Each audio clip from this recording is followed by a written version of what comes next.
오늘 읽은 말씀을 가지고 맥추절을 지키라 라는 제목으로 함께 은혜를 나누려고 합니다. 어떤 젊은 목사님이 우리 교회 가운데는 농사 짓는 사람이 없기 때문에 다음 맥추주일 감사를 지키지 않겠습니다. 교회 앞에 선포를 했다고 그래요. 이 때문에 온 교회가 시험이 들어서 시끌벅적하다는 이야기를 며칠 전에 들었습니다. 아마 이 말에 공감하는 분들이 우리 중에 제법 있을 것 같아요. 우리가 지금 이스라엘 사람들도 아니고 또 4차 산업시대를 살아가는 우리 아닙니까? 그죠? 이런 첨단 시대를 살아가는 우리가 구태여 맥주 감사주를 지킬 필요가 있나? 그런가 하면 우리가 신약 시대를 살아가는 구약 성경에 기록된 이 율법에 의지한 맥주 감사주의를 구태여 지킬 필요가 있느냐라고 볼면소리를 한 분도 있습니다. 괜히 교회가 헌금 벌리려고 하는 거다 이렇게 비판한 분도 있을 수가 있습니다만은 그러나 이런 판단을 조금 준비해 두시고 진짜 맥주절을 지키라고 하는 하나님의 의, 정신, 뜻이 무엇인가를 다 생각한 다음에 여러분이 한번 바른 판단을 내려보시기 바랍니다. 맥주절을 지키라라는 말은 출애굽기 23장 16절에 나옵니다. 맥주절을 지키라. 이는 내가 수고하여 밭에 뿌린 것에 첫 열매를 거두니라 그랬습니다. 그런데 구약 성경에 여기 한번 딱 맥주절을 지키라는 말이 나오고 그 다음에 이름이 바뀌어서 나온 것을 볼 수가 있습니다. 레위기 23장, 그 다음에 민수기 28장, 신명기 오늘 본문도 전부 77절로 나온 것을 볼 수가 있습니다. 그래서 구약 성경에는 맥주절을 77절로 표현하기를 좋아합니다. 그러면 77절은 7월 7일 날 지키는 절기냐? 그런 것을 합니다. 왜 77절이라고 하냐면 6월절 지나 목요절부터 일주일이 며칠이죠? 7일이지 않습니까? 그걸 7번 지나면 77이 49, 49일 지나고 그 다음날 50일째 되는 날 절기를 지키라 그 말인 것입니다. 유대인의 종교 달력을 의하면요 3월 6일 되어집니다만 5일로 치면 성령 강림주일입니다. 그래서 신약시대는 6월 5일 지난 우리가 6월 5일 날 성령 강림주일을 지키죠. 그렇게 맥주 감사주의를 지키라라고 성경에 말하고 있는 것을 볼 수가 있습니다. 유대인들은요 1년에 크게 3차례 절기를 지킵니다. 첫 번째가 6월절이죠. 두 번째가 맥주 감사주의 77절을 말합니다. 그죠? 그 다음에 수장절 혹은 초막절을 지킵니다. 여러분 한번 보실까요? 성경 신명기 16장 16절입니다. 너희 가운데 모든 남자는 1년에 3번 곧 무교절과 6월절입니다. 77절 맥주절입니다. 초막절 혹은 수장절입니다. 내 하나님 여호와께서 택하신 곳에 여호와를 배웁되 빈손으로 여호와를 배웁지 말고 라고 말한 것을 볼 수가 있습니다. 여기에 무교절 혹은 6월절은 뭐냐면 주님께서 우리를 구원해 주신 은혜를 감사하는 것. 구원의 은혜 감사. 그 다음에 여러분 77절은 뭐냐면 봄 추수로 말미암아 하나님 앞에 감사하는 절기. 그 다음에 여러분 초막절은 뭐냐? 가을 추수로 인해서 하나님 앞에 감사하는 절기인 것을 볼 수가 있습니다. 그러니까 유대인의 절기는 전부 감사 절기밖에 없어요. 우리 교회도 여러분 성탄절이 있고 부활절이 있지만 뭐 하라고 하는 절기입니까? 전부 우리 주님 부활, 나의 부활 감사. 그리고 성탄절 구주 오신 것을 감사. 그죠? 그 다음에 추수감사절, 맥주감사절 전부 감사와 관련된 것을 볼 수가 있습니다. 오늘 하나님께서 구원받은 자기 백성 맥주감사주의를 지키라고 하는데 왜, 무엇 때문에, 어떻게 지키라고 하는가? 그 의의와 정신이 무엇인가? 크게 세 가지로 생각하면서 우리가 은혜와 도전을 받았으면 좋겠습니다. 첫 번째로 우리가 생각할 것은요. 이 맥주감사절을 왜 지키라고 하느냐? 우리의 감사를 잊기 위해서 맥주감사주의를 지키라고 하는 것을 볼 수가 있습니다. 우리의 감사를 말하고요. 일깨우라. 자, 10절 말씀 보실까요? 내 하나님 여호와 앞에서 77절을 지키되 내 하나님 여호와께서 내게 복을 주신 대로 내 힘을 헤아려 자원하는 예물을 드리고 라고 말한 것을 볼 수가 있습니다. 한마디로 무슨 말입니까? 하나님의 복 주신 대로 감사하다 그 말인 것입니다. 이건 우리가 잘 알고 있습니다.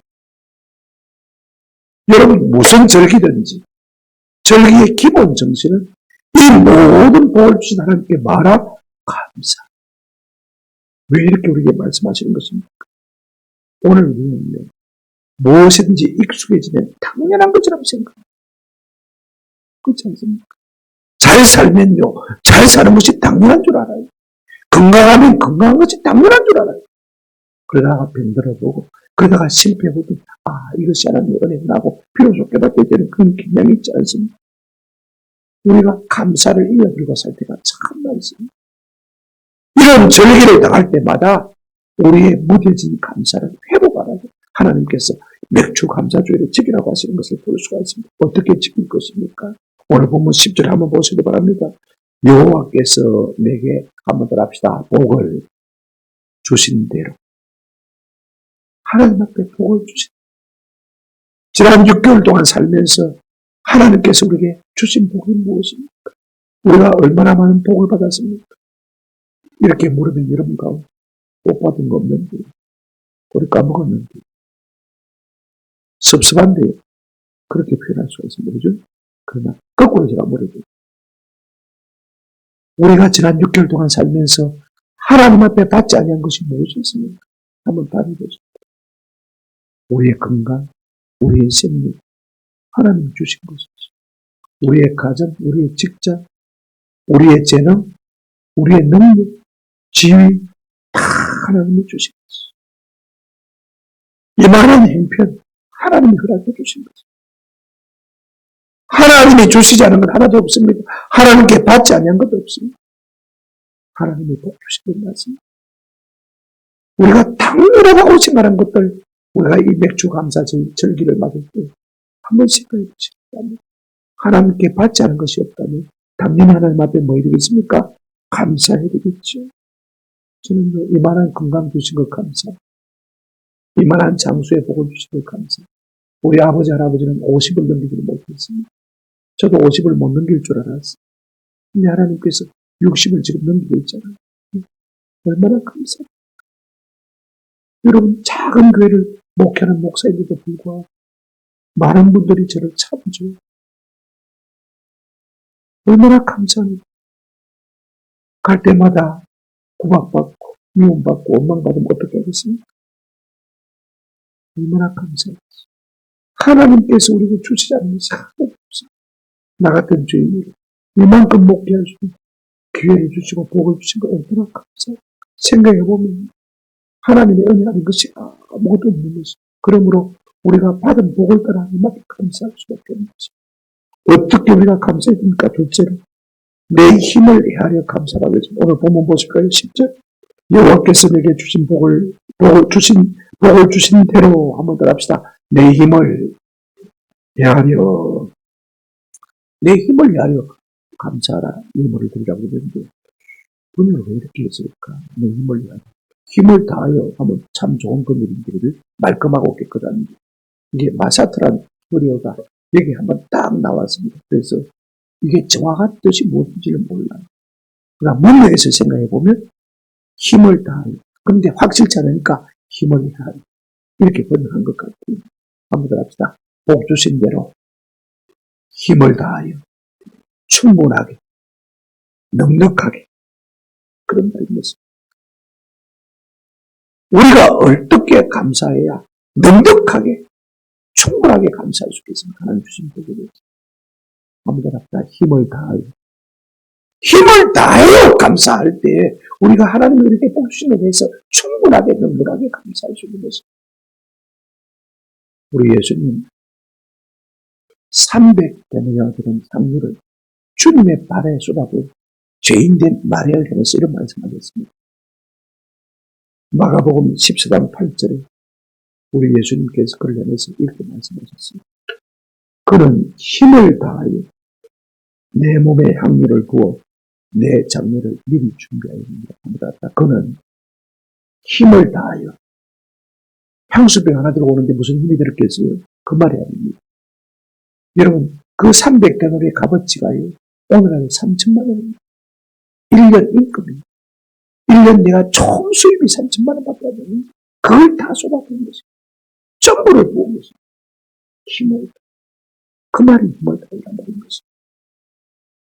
그러므로 하나님께서 지난 6개월 동안도 우리에게 복 주신 것을 인하여서 힘을 다하여 넉넉하게 충분하게 하나님 앞에 감사하는 저와 여러분 되시기를 주님의 이름으로 축원합니다. 그 다음에 어떻게 감사하고 있습니까? 오늘 10절 다시 한번 보시기 바랍니다. 여호와께서 내게 복을 주신 대로 힘을 대하여 한번 더 합시다. 자원하는 예물을 드리고 자원하는 예물을 드리고 있습니다. 무슨 말일까? 우리가 고린도후서 9장 7절에 보면 이런 말씀이 있습니다. 각각 그 마음에 정한 대로 할 것이요 인색함으로나 억지로 하지 말지. 하나님은 한번 더 하십시다. 즐겨내는 자를 사랑하느니라. 돈 100만 원 감사한 거 마음이 좋겠네요. 이거 다음은 조금 짜치겠지. 그죠? 단으로 50만 원 내도 못 많이 하는 게 있습니다. 그죠? 하나님은 인색함으로나 억지로 하지 말지. 어떻게 하는 자를 사랑하신다고요? 즐겨내는 자. 기꺼이 하나님 감사.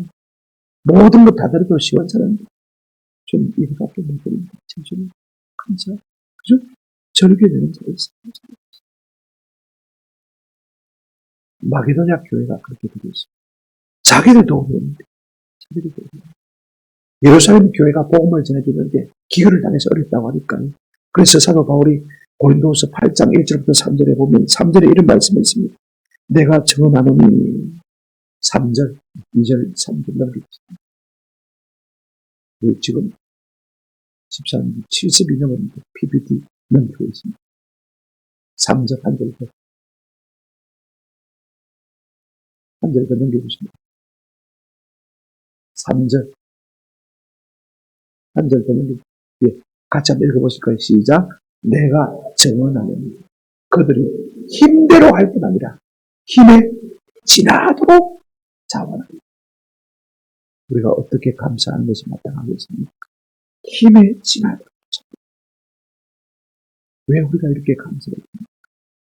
이유는 한 가지밖에 없습니다. 하나님 감사를 참 좋아해요. 그죠? 우리가 시편 50편 23절에 보니까 이런 말씀이 있습니다. 감사로 제사를 드리는 자가 나를 용화롭게 하나니 그의 일을 옳게 하는 자에게 내가 하나님의 구원을 보이도록 넘겨주시면 됩니다. 감사로 제사를 드리는 자가 나를 용화롭게 합니다. 그런 자에게 내가 내 구원을, 이 구원 속에는 모든 좋은 것이 다 다발로 포함되어 있습니다. 주시겠다. 이 원리를 아는 다윗 왕은 어떻게 했습니까? 그가 다윗 왕궁을 짓고 하나님의 길을 자기 왕궁으로 밀어온 다음에 288명의 성가대를 세웠어요. 뭐였냐면 역대상 16장 41절에 이렇게 했습니다. 또 여호와의 인자하심이 영원하심으로 그들과 함께 해만과 여두둔과 그리고 택감을 입은 바다 지명된 나머지 사람들을 세워 한번 더 합시다. 감사하게 하였고 실제로는 288명의 찬양대를 되어서 하나님 앞에 아침 저녁으로 감사하는 것입니다. 볼까요? 역대상 23장 30절에 이렇게 말하고 있습니다. 같이 읽으실까요? 시작. 아침과 저녁마다 서서 여호와께 감사하고 찬송하고. 감사의 제사를 기뻐하시는 것을 아는 다윗은 자기가 다 할 수 없으니까 288명의 성가들을 세워서 하나님 앞에 감사 찬송하고 그들과 하여금 아침과 저녁으로 하나님 앞에 감사하며 찬송하는 것을 볼 수가 있습니다. 저는 우리가 이 맥주 감사주의를 맞이하면서 하나님 앞에 감사하기로 결단하는 은혜가 있기를 주님의 이름으로 축원합니다. 아침과 저녁으로 할 수만 있으면요. 깨어있는 동안 하나님 감사합니다. 우리가 여기까지는 합니다. 두 번째로 그러면 왜 하나님께서 우리에게 맥주 감사주의를 지키라고 하느냐. 여러분 우리의 사랑을 일깨우기 위해서 맥주 감사제를 지키라고 하는 것을 볼 수가 있습니다. 보실까요? 11절 한번 보십시다. 너와 내 자녀와 노비와 내 성중에 있는 레인과 및 너희 중에 있는 객과 고아와 가부가 함께 내 하나님 여호와께서 자기 이름을 두시려고 택한 곳에서 내 하나님 여호와 앞에서 절구할지니라. 왜 맥주절을 지키라고 하느냐? 그 기본 정신이 하나님 앞에 감사하고 좀 이웃을 사랑하는 것입니다.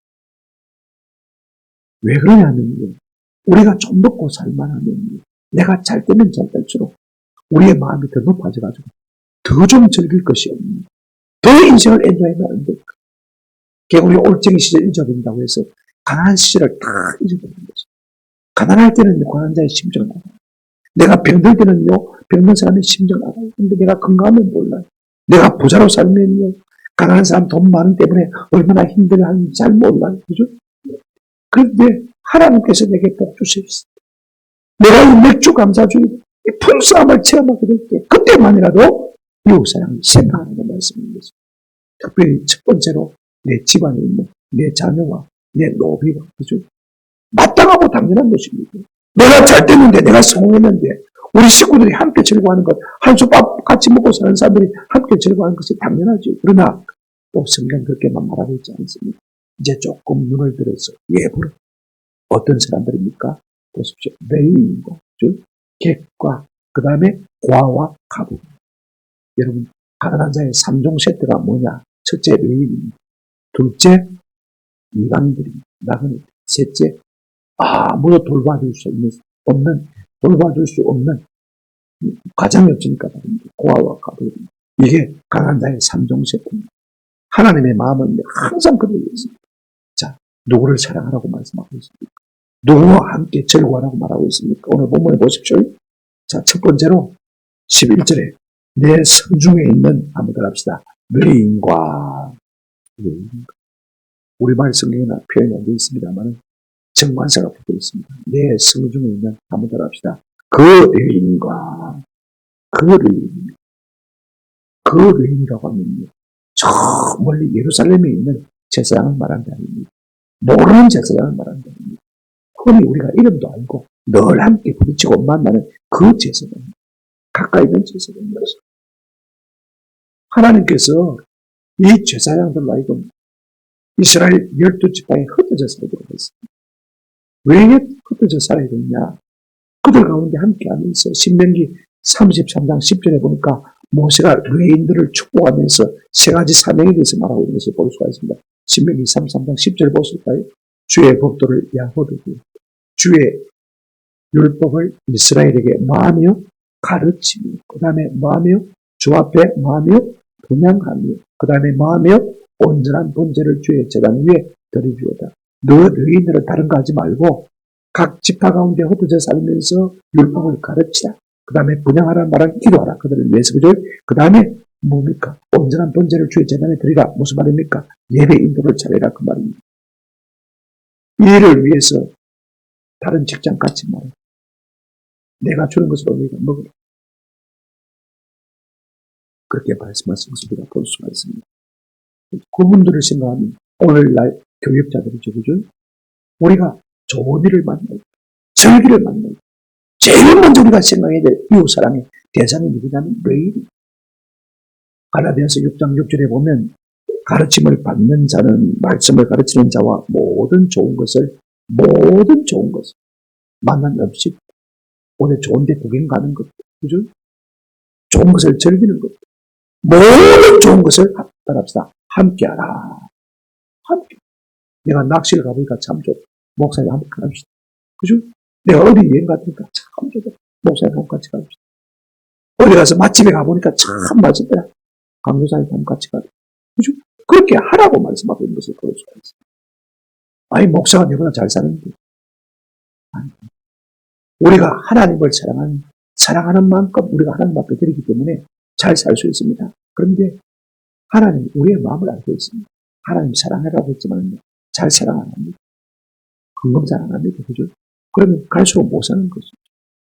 그러나 절기 때만큼이라도 하나님께서 내게 복 주실 그 사실을 기억할 때만큼이라도 이 교육자를 생각하는 것입니다. 이것이 여러분 이 맥주절을 지키라는 절기의 첫 번째 대상인 것입니다. 하나님도요 이날만큼은 제사장들을 축복하고 있는 것을 볼 수가 있습니다. 우리가 레위기 23장에 보면 맥주절에 대한 구체적인 제의가 나오는데 하나님 참 미안합니다. 소재를 드리는데 그 소재 가운데 누룩을 섞으라고 말하고 있습니다. 여러분 구약 성경에 하나님 앞에 드리는 제물 가운데 누룩을 섞으라는 것이 하나도 없습니다. 그런데 맥주 감사주일 때만큼은 떡을 만드는데 누룩을 섞어 만들어가지고 그걸 제사장에 들고 하나님 앞에 튀어드리는 게 아니고 묘자로 들어서 흔들어라. 네가 하나님 앞에 드리는 제하고 누룩 넣은 빵을 떡을 제사장이 그대로 줘야 됩니다. 오늘만큼은 맛도 없는 딱딱한 누룩 없는 떡 먹지 말고 오늘만큼은 네가 맛있는 부드러운 빵을 먹어라. 하나님도 그렇게 주시기로 하는 걸 볼 수가 있습니다. 그런가 하면요. 화목 제물을 드릴 때도 하나님께서 이 어린 양을 갖다가 흔들어서 하나님 앞에 드리는 제장의 통째로 드리라고 했습니다. 성경의 화목 제물은요. 콩팥, 간, 신장 있지 않습니까? 기름지 부분 그것만 하나님 앞에 드리고 나머지는 제사장이 먹도록 했습니다만 이번에 이 맥주를 때는요. 특별히 어떻게 합니까? 통째로 주어서 구워 먹든지 삶아 먹든지 네가 알아서 먹고 싶은 대로 먹어. 네가 즐거워라. 하나님께서 그렇게 하시는 것을 볼 수가 있습니다. 하나님도 내인들을 불쌍히 본 것을 볼 수가 있습니다. 그런가 하면 두 번째로 누굴 사랑하라고 했습니까? 보십시오. 한번 따라합시다. 나그네를 내 성 중에 있는 너희 중에 있는 객과 그랬습니다. 나그네를 말하는 것이죠. 이방인을 말하는 것이죠. 이해 모르는 사람을 말하는 것이죠. 자 보십시오. 그 객과 그랬습니다. 우리가 모르는 이방인 나그네 아닙니다. 우리 가까이 있는 늘 만나는 그 객과 흔히 그 사람도 알고 있습니다. 형편도 알고 있습니다. 동네 누구나 알고 있는 그런 사람이었습니다. 왜 하나님께서 나그네를 사랑하라고 말하고 있습니까? 너희도 옛날에 애국에 되었을 때 나그네 아닙니까? 애국에 종살이할 때 나그네 아닙니까? 우리나라에도 여러분 외국인들 많이 들어왔습니다. 우리 금정구에는 별로 잘 모르겠습니다만 우리 부산만 해도 여러 지역에 외국인 노동자들이 얼마나 들어오고 있습니다. 여러분 고국을 떠나서 이방인으로 산다는 것, 나그네로 산다는 것 얼마나 힘들겠습니까? 외롭겠습니까? 얼마나 어렵겠습니까? 말도 잘 안 돼요. 그가 동참호가 되겠습니까? 우리가 어떻게든지 그들을 불쌍해요. 우리가 잘 될 때 이 명절, 축제, 이 절기를 당할 때만큼 그들과 함께 즐거워하고 있습니다. 아멘. 그들을 생각하는 것입니다. 사랑하는 것입니다. 세 번째 누구를 사랑하고 있습니까? 오늘 본문 한번 따라 하시다. 고아와 과부와 함께 올해는 그 고아와 그 과부와 함께 서울에 있는 고아와 과부 아닙니까? 그죠? 우리 가까이 있는 우리가 이름만 들어도 아는 어느 고아, 어느 누구 과부 우리 교회 안에도 다 있지 않습니까? 왜 고아와 과부가 불쌍합니까? 누구도 돌봐줄 가장이 없습니다. 먹고 살기 얼마나 힘들었어요.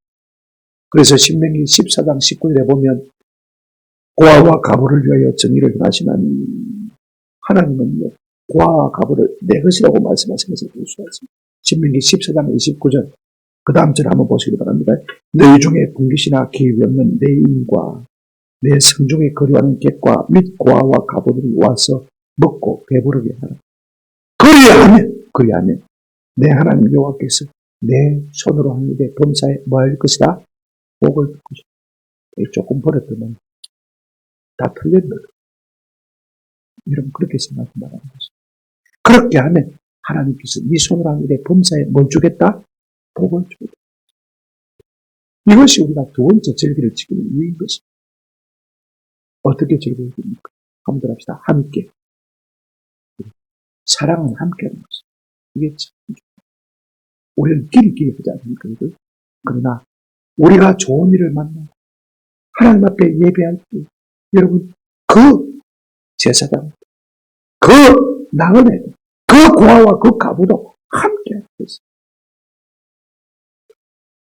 여러분 성공했습니까? 내가 이런 유아비를 특별히 많이 받아서 특별히 보너스가 나와서 성질했습니다. 생각지도 않은 수입이 생겼습니다. 우리가 어떻게 그랬습니까? 입마이 품게 아이고 우리끼리 여행 가자. 그때 휴가가 돼도 휴가가 뭔지 모르고 사는 사람이 처음 우리 같이 가십시오. 여행비가 다 되겠다. 그죠? 그렇게 하는 것이 절기를 맞는 하나님의 은혜에 보답하는 모양이라는 것입니다. 참 중요해요. 함께. 그 다음에 한번 따라합시다. 즐거워하라. 사랑은 함께 즐거워. 즐겁지 않으면 사랑이 없는 것입니다. 그들과 하여금 함께 즐거워할 수 있는 마음을 주라는 것입니다. 네가 밥을 사든지, 네가 함께 일을 하든지, 함께 함으로 말미암아서 이것이 우리가 절기를 맞을 때 감당해야 할 몫인 것입니다.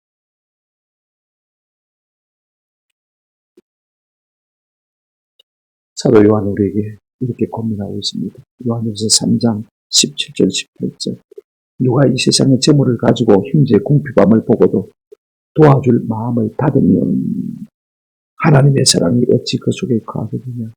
자녀들아 18절 우리가 말과 혀로만 사랑하지 말고 한번 따라하셨다. 행함과 진실함으로 하자. 내 쓰는 것도 모자라는데 아닙니다. 하나님께서 내 손으로 하는 일에 뭐 할 것이다? 복을 주실 것이다. 그렇게 살아보면 하나님의 일을 얼마나 기뻐하는 일을 해드릴 수 있는 것입니다. 이런 은혜가 우리 가운데 있기를 주님의 이름으로 축원합니다. 우리가 소자에게 찬물 한 그릇, 냉수 한 그릇 떠가지고 우리 주님 뭐라고 말씀하셨습니까? 마태복음 10장 41절에 너희가 결탄코 상을 입지 않아. 우리 주님의 마음이 온통 강한 자가 있습니다. 너희 인과 객과 과와 가부가 있는데 그들에게 한 것에 대해서 내가 결탄코 상을 입지 않을 것이다. 우리 주님 말씀하셨습니다. 이 같은 은혜가 우리 가운데 있기를 주님의 이름으로 축원합니다. 세 번째로 여러분 우리가 이런 절기를 맞아야 할 때 무엇을 해보게 되냐면요. 헌신을 해보게 돼요. 그 말씀이 뭐냐? 12절 본문 보시기 바랍니다. 너는 애굽에서 종되었던 것을 기억하고 이 규례를 지켜 행할지라 그랬습니다.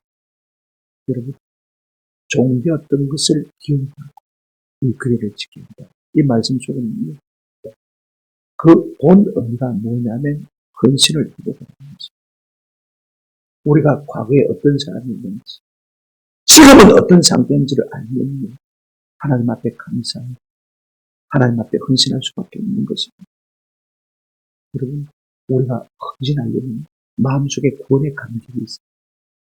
이게 참 중요해요. 구원의 감격이 없는 사람이 어떻게 사명자로 나아가면 어떻게 헌신자로 나아갈 수 있겠습니까? 우리가 이런 절기를 맞을 때마다 뭐 해야 됩니까? 구원의 감격을 해봅니다. 여러분 보십시오. 너희가 애굽에서 종되었던 것을 마고요 기억합니다. 과거에 너희가 어떤 사람이었냐를 기억하라는 것입니다. 애국 사람의 종이었습니다. 비참했습니다. 그런데 하나님께서 모세를 통해서 그들을 끄집어냈어요. 지금 저와 우리는 가나안 땅으로 인도하지 않습니다. 여러분 우리는 어떤 사람이었습니까? 죄의 종되었던 사람. 그래서 비참의 종되었던 사람. 우리는 마귀의 종되었던 사람. 우리는 사단의 종되었던 사람. 사망의 종되었던 사람들인 것입니다. 그런데 우리 주 예수 그리스도 말미암아 이제는 죄에서 해방되고 이제는 사단과 마귀에게서 해방되고 사망의 권세에서 우리가 이제 노임을 받고 영원히 사는 생명을 얻은 사람들 아닙니까? 그러니까 전에와 지금 우리가 좀 비교할 필요가 있습니다. 전에 우리가 어떤 존재였습니까?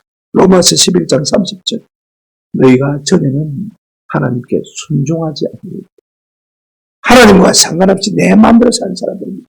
에베소서 보십시오.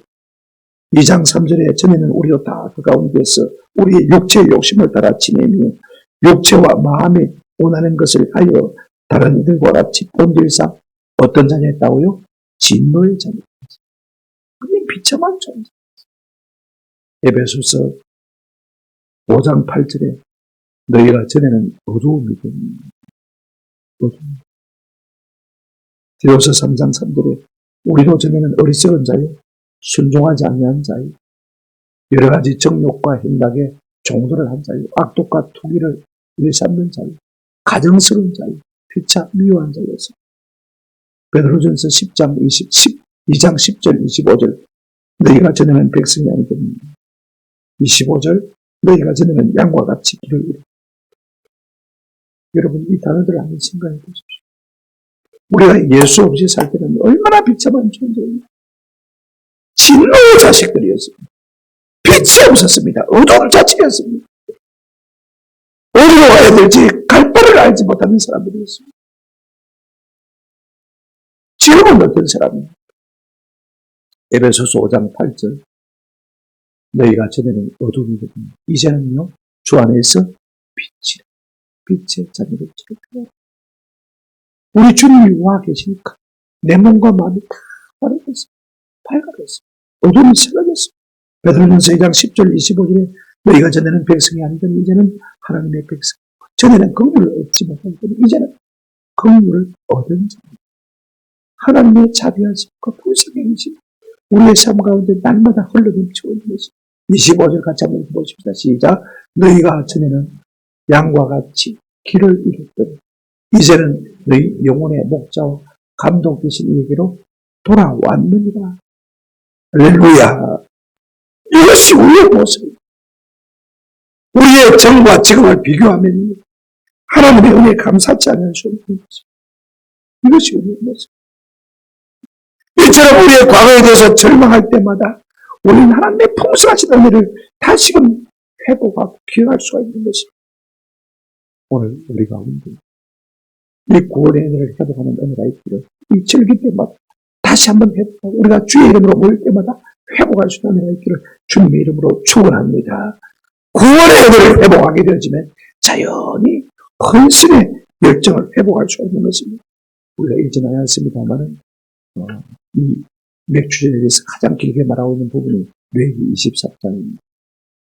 거기에 보면 맥주 감사주일인데 낙헌제 드리면 돼요. 그죠? 낙헌제 하나만 드리면 됩니다. 자원제 하나만 드리면 되는데 성경에 5대 제사가 있지 않습니까? 그죠?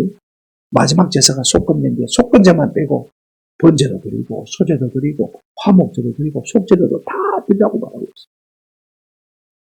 여러분 하나님 우리에게 복 주신 이유가 있습니다. 한번 합시다. 사명 감당하라고. 사명 감당하라고. 복은요 사명과 인도입니다. 그런데 오늘 우리는 하나님의 복 받고도 입사 딱 들고 사명과 상관없는 삶을 삽니다. 이게 우리가 다시 회복해요. 이 맥주 감사주의를 맞이했어요. 하나님께서 왜 내게 건강에 보고 주셨어요? 이 나이에 이토록 하나님께서 강건하게 살게 해주셨습니까? 이만한 물질에 복을 주셨을까? 이런 은혜를 주세요. 사명 감당하라고 주신 줄로 믿습니다. 중세 때 부메론 이야기입니다. 하나님을 경외하는 어떤 왕이 자기 이름으로 교당 하나 짓고 싶었어요. 근데 마침 자기가 출산한 교회 성전을 짓기로 했습니다. 그때 목사님에게 그런 이야기를 했습니다. 목사님, 전적으로 건축비를 제가 다 낼 테니까 다른 교인들은 전혀 부담하지 않게 해주십시오. 왕이 부담을 하니까 목사님도 어쩔 수 없이 그렇게 하십시오. 그리고 교인들한테 광고를 했어요. 왕께서 이 모든 건축을 다 담당하신다고 하니까 여러분들은 이번 파서는 좀 쉬셔야 될 것 같습니다. 그렇습니다. 그래 이제 성전을 다 건축하고 머리뼈에다가 왕 이름을 다 지었습니다. 누구 왕의 헌금으로 이 성전이 지어졌습니다. 그날 밤에 왕이 꿈을 꾸렸는데 한 천사가 말입니다. 그 머릿돌에 자기 이름이 새겨진 것을 지워버리고 자기 거인 가운데 한 가난한 과부의 이름을 자꾸 새기더라고요. 한 번만 그 꿈을 꾸면 예사로 넘어갔을 건데 3번 겹쳐서 동일한 꿈을 꾸었어요. 이상하다. 아침에 왕이 그 과부 집사님을 왕실에 불렀습니다. 사람을. 그러니까 왕실에 오니까 두렵죠. 어리둥절하죠. 왕이 물었습니다. 집사님, 성전을 건축할 동안에 집사님이 뭘 하셨습니까? 라고 물어봤습니다. 그랬더니 집사님이 그걸 곧들기 물어 왕께서 아무 헌금도 하지 말라고 해서 아무것도 한 것이 없습니다. 못했습니다. 그런데 성전을 짓는데 내가 무엇인가 드려야 되겠다 싶었어요. 말들이 그 무거운 벽돌을 지어나가는데 저들에게 건초 더미를 준 것밖에 없습니다. 뭐 줬단 말입니까? 말에게 풀을 먹여줬다 그 말이죠. 내가 그것밖에 없습니다. 왕이 깨달았습니다. 진짜 성전 건축을 위해서 가장 힘쓴 사람은 바로 이 가난한 과부라는 사실을 깨달았습니다. 그래서 그 길로 머릿돌에 있는 자기 이름을 지우고 가난한 과부의 이름을 지었다. 그런 이야기가 되어 있습니다. 제가 왜 이야기를 하는 것입니까? 우리가 주님을 진짜로 사랑하면 어떤 방도로든지 헌신할 수 있는 줄로 믿습니다.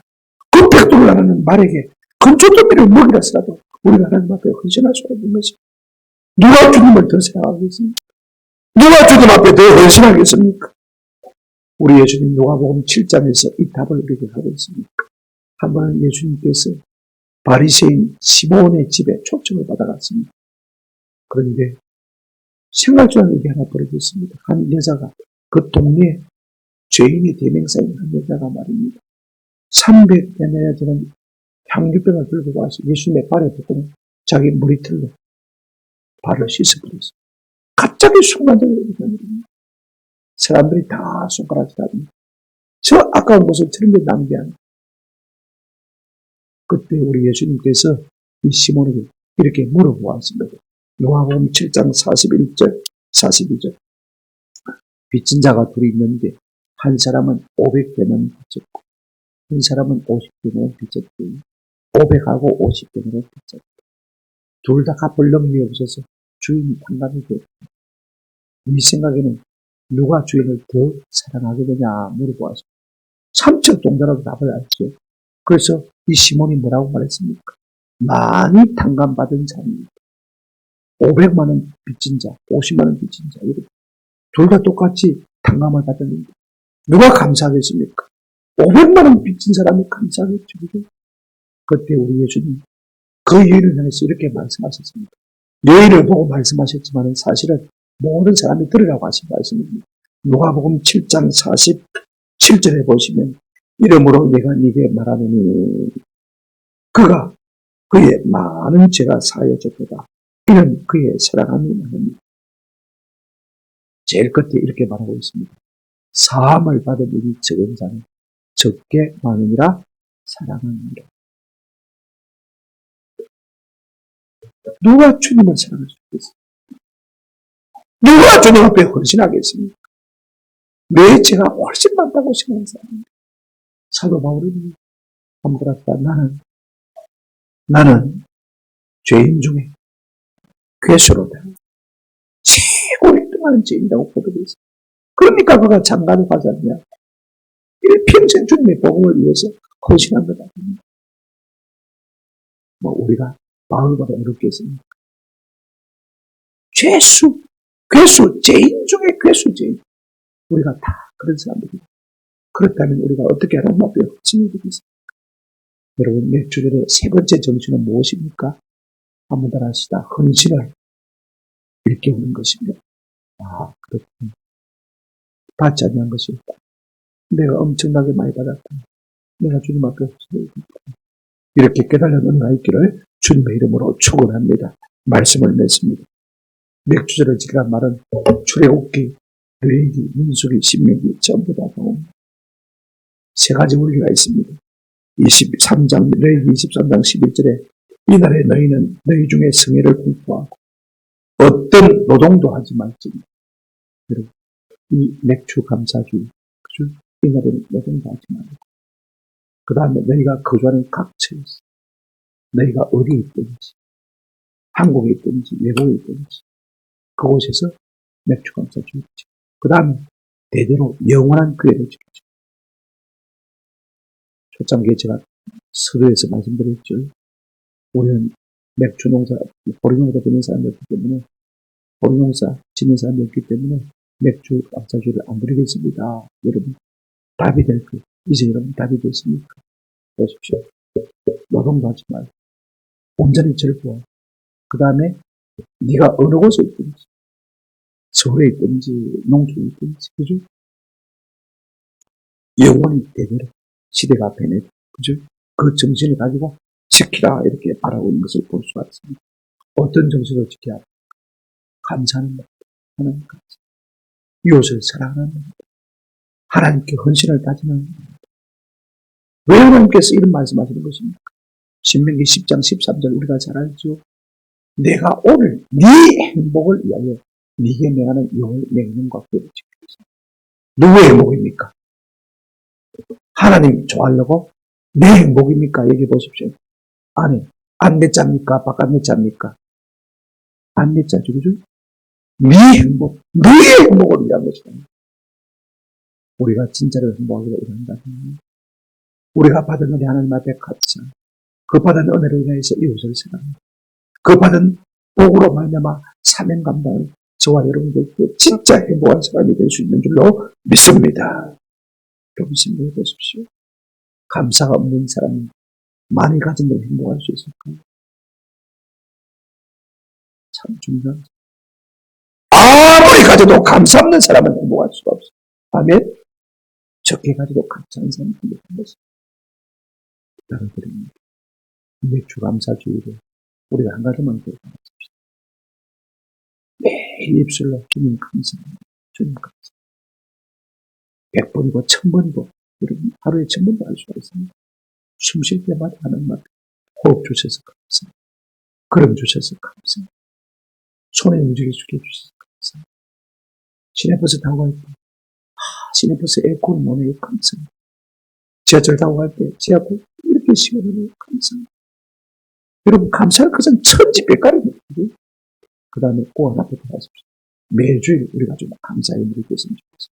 그 다음 봉투에 그냥 담아드리지만 우리 교회 평균 매주일 계속 감사금을 드리는 분들 아주 힘들고 어려운 분들입니다. 그분들은 매주일 드리는데 감사 제목까지 다 쓰시고 25번 정도 잘 사는 분들이 아니고 어렵은 분들 단돈 많으냐도 하나님 앞에 감사 제목을 적어서 드려보십니다. 1년 지나고 2년 지나고 내 삶이 내 인기라는 것을 바뀌게 될 줄로 믿습니다. 이 같은 의미가 있으면 좋겠습니다. 여러분 구약의 절기도 어렵고 신약의 절기도 어렵습니다. 핵심은 감사입니다. 아무리 잘나도 감사가 없는 인생은 이빨 빠진 그릇과 같습니다. 쓰임받지 못합니다. 이거 중요해요. 감사하지 않는 사람은 어디 가도 그냥 있습니다. 감사할 줄 아는 사람은 하나님께서 점점 종식하는 것입니다. 이 같은 은혜가 우리 가운데 있기를 주님의 이름으로 축원합니다. 아멘.